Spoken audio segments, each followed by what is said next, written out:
everyone, it's Caroline. Thanks so much for being here today. I certainly appreciate it. As evidenced by the title, hopefully, I have a list of authors here that I have read from previously, and just for whatever reason, my reading experience with them did not go well or did not go as planned. And despite me not loving my first interaction with these authors, I am desperate to try again and give these authors a second chance. So this isn't even really like a authors I'm willing to give a second chance to. These are authors that I am convinced that I can love their writing and I can love their books. I just didn't have a good initial first impression of them. So we're just gonna hang out for the length of however long it takes me, and I'm gonna take you through this list of authors. I'm gonna tell you what I read from them previously, maybe why I think that it didn't work out, and then based on that, where I think I should go in order to continue on my pursuit of falling in love with these authors and their books. The first author is actually kind of the inspiration for this video. I recently read The Serpent King by Jeff Zentner, and I was convinced that I was going to love this story, and I did the opposite of loved this story. I was going in wanting a young adult gritty contemporary, and it delivered on that front. I just don't think that I was prepared for the type of gritty contemporary that it delivered on. There was a plot point that came up pretty late and it just kind of rubbed me the wrong way, but there were moments where I really, really loved the writing. It reminded me of 2012 Tumblr, which I loved 2012 Tumblr, so that worked out for me. There were moments where I found the characters really endearing, so I figured if I can get endeared to these characters and if I enjoy the writing style, I should be able to enjoy maybe another book of Jeff Zentner's that maybe doesn't have quite the same grittiness to it. So I know that he has another YA kind of hard-hitting contemporary. It's called Rain and Delia's Midnight Matinee, and I think the premise of this is just a little bit more zany. I think that a part of the plot, the two main characters kind of focus on saving a local movie theater that's going to be shut down, and I just think that a premise that maybe is a little bit more lighthearted, I'll be able to enjoy just a bit more than this one. I just found this one to be overly devastating, which I guess I could chalk up to bad timing as well, but I'm gonna put my hopes in this one, and hopefully this will give me what I'm looking for and what I couldn't find in this one. Next author that I am desperate to love is K. Ankrum. I read K. Ankrum's The Weight of the Stars around this time, actually a year ago, and I was so convinced that I was going to love this one because it does that thing where it has a contemporary setting, but it has these light science fiction space elements to it, and it definitely delivered on that front. But I guess what I was wanting was something more intense and more sweeping, and this book is so quiet and so soft and so slow. So I honestly think that's a me thing, right? Not a book thing. So it just kind of threw me. I did love the group of characters that were featured in this book. I think that K. Ankrum writes characters that are so real and so raw. I remember reading this book and thinking to myself, like, I have met these characters before. Like, I had deja vu from these characters. I was convinced that I had met them before in my real life. And I just think that an author that is able to bring characters off the page like that is worth pursuing. And I think that K. Ankrum's other book, The Wicker King, features characters from The Weight of the Stars. I could be wrong, but I think I've heard that before. Also, this one I think has a bit of mixed media elements that are incorporated into this book, and I really love a book with an alternative format. So I think that this one, The Wicker King, could definitely be the second chance that I need in order to enjoy K. Ankrum's books. This next author is not even necessarily an author that I want to give a second chance to. It's more a series that I want to give a second chance to. The series is the Wayward children's series, and the author is Seanan McGuire, but I really don't have any interest in reading Seanan McGuire's other works. I know that she also publishes under a pen name, but all of those other works don't really necessarily interest me. However, I read the first book in the Wayward children's series. I'm sure that you know what this is about, or at least the premise. This is a series that bounces around BookTube and Bookstagram, and everything about it had me convinced that I was going to love this series and this first book.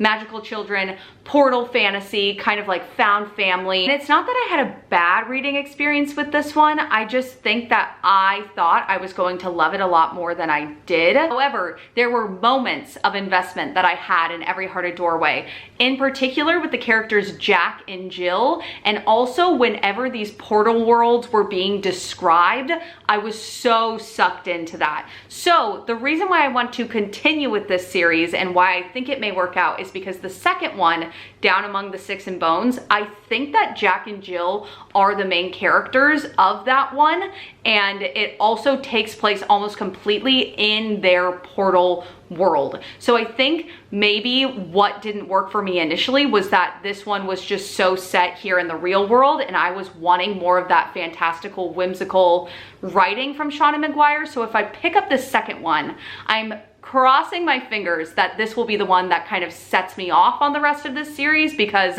if I don't love this one, then I'm just gonna have to put this series to the side, which is fine, but I'm also just so desperate to love it. This next author and this next book kind of pains me, just because I'm gonna say, even before I say who the author is or what the book is, that this book is objectively beautiful and important. So now that I've said that, the author is Emily X. Arpan, and the book that I've read from Emily X. Arpan, I think is her only like published full-length novel, which is The Astonishing Color of After. I was fully convinced that I was going to love this one, and I think that is my downfall really in a lot of these books that I'm mentioning. This again kind of has a contemporary real world setting, but there is elements of magic that are interwoven into this in beautiful ways, just not in ways that worked for me at the time. One thing that I remember absolutely loving was Emily X. Arpan's sweeping lyrical writing. I recently learned that Emily X. Arpan has an anthology, I think that's what I want to call it. It's a series of short stories from different young adult authors, but it's interspersed with essays from Emily X. Arpan, just kind of about the craft of writing for young adults and the creativity process behind it. I don't know if I've said it already or not, but the title of this collection is called Foreshadow, and it features a lot of other young adult authors that I really, really love. But why I'm particularly interested is just finding out about Emily X. Arpan and her writing, and then also if and when Emily X. Arpan comes out with another book, I'm absolutely going to pick it up just because I was so taken with her writing. All right, the next author is Kendare Blake. I read the first in the Three Dark Crowns series, and I was desperate to love it, as I was with all of these books in this video. With young adult fantasy, I either absolutely love it and I lose my mind over it and I change my entire personality based on it, or it ends up being something like this, where I spend the large majority of the plot extremely confused and not knowing what the heck is going on. Which, with this one, I want to say I think is completely a me thing. I crawled my way to the end of this one. Like, this is definitely one of those ones that I should have just DNF'd because of how long it took me to get through. However, Kendare Blake has a new young adult thriller paranormally book coming out. I'm really kind of setting myself up for failure because the YA thriller genre, just like with the YA fantasy genre, is usually just one I'm either gonna love the book or I'm gonna hate the book. But why I think that this is going to be one that is going to work for me is because one part that I remember of Three Dark Crowns is that the magic system was so dark, and I remember it being kind of twisted as well. So if I can get that sort of dark and twistedness in the YA thriller, which I think that Kendare Blake is definitely capable of accomplishing, I really think that this could be a YA thriller that I'm going to love. Okay, and then the last author that I'm going to mention in this video, I'm sure that I could add to this list, but the one that I'm going to use as the finale of this list for this video is Rory Power. So I was definitely one of those people that picked up Wilder Girls right when it was released. I think that I may have even pre-ordered it, and I was fully convinced that I was going to love it. And I don't think that I am in the minority of people that just found it too bizarre. There was a lot of ambiguity in the plot and then also in the ending that I think really worked for some people, did not work for my personal reading preferences.